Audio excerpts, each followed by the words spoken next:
I think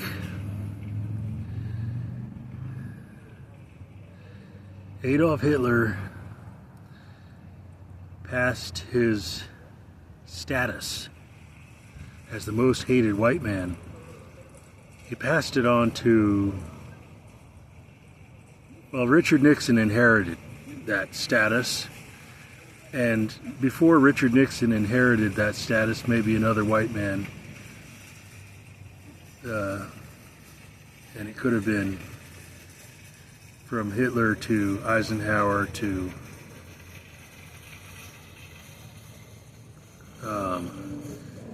Lyndon Johnson to Nixon. And then I think Nixon passed it on to my father. Sometimes it maybe skips presidents and it goes to a civilian.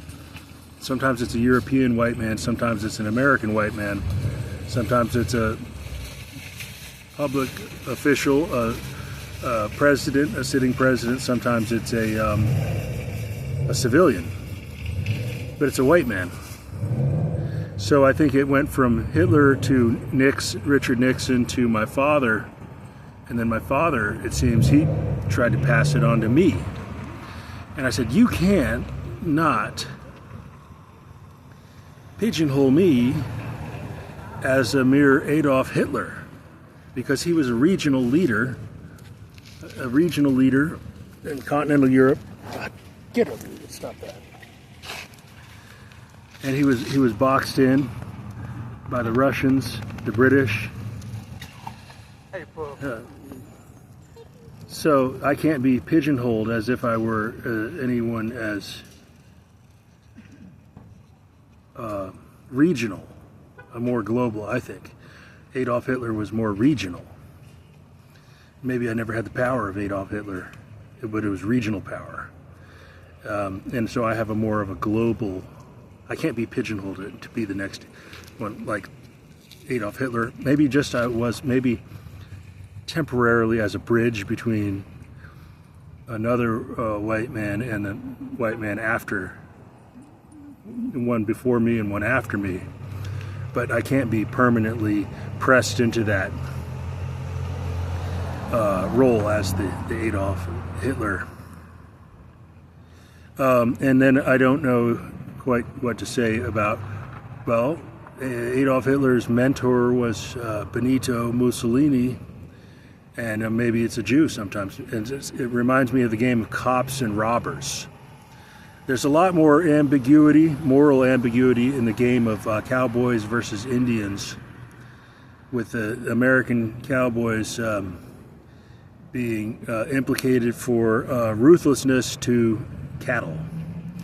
And the Native Americans, well, not really being Native American, actually being from the Philippines archipelago, mixed with Spanish, mixed with white people mixed with a Mexican.